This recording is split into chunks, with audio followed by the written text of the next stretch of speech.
Close your eyes for a moment. Picture the person you are at 10 a.m. on a Tuesday. The person holding the meeting, the person hitting the deadline, the person chasing the title. Now, look behind that person. Who is watching?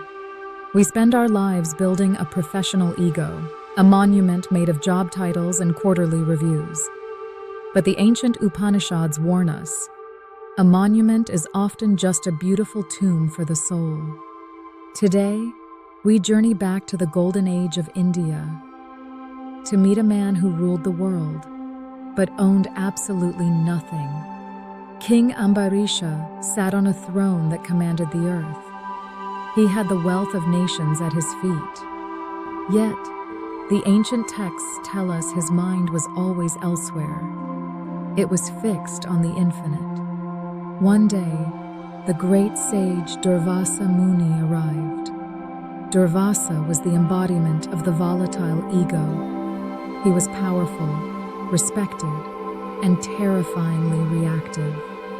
Due to a misunderstanding, Durvasa's ego exploded. In a fit of rage, he conjured a fire demon to destroy the king. Imagine the scene. A literal monster of flame charging at the man who has everything to lose. But Ambarisha didn't reach for his sword. He didn't even stand up. He remained in samatvam, unshakable equanimity. Why? Because Ambarisha knew that the king was just a costume he was wearing for a brief scene in a very long play. This brings us to the Taittiriya Upanishad and the mystery of the koshas.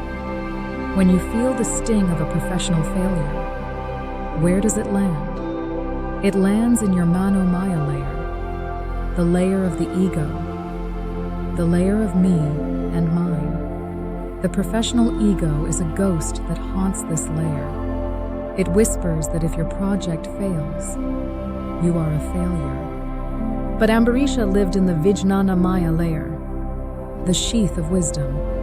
He understood the words of the Bhagavad Gita. The intellect of the resolute is one-pointed. His one point wasn't his kingdom. It was his true self.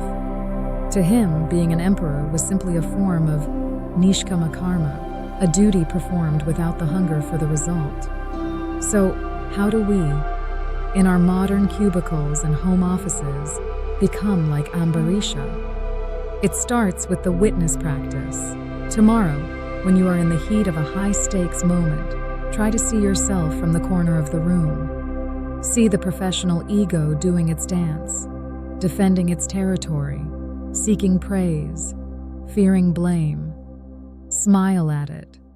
Recognize that this person is just a role you are playing.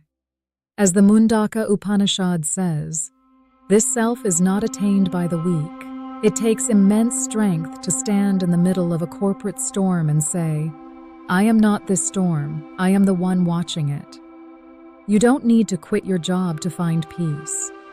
You just need to realize that you are not your job. King Ambarisha kept his crown, but he lost his attachment to it. He was the CEO of his soul, before he was the emperor of the world.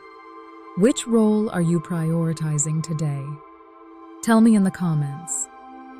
What part of your career identity has been the hardest to let go of?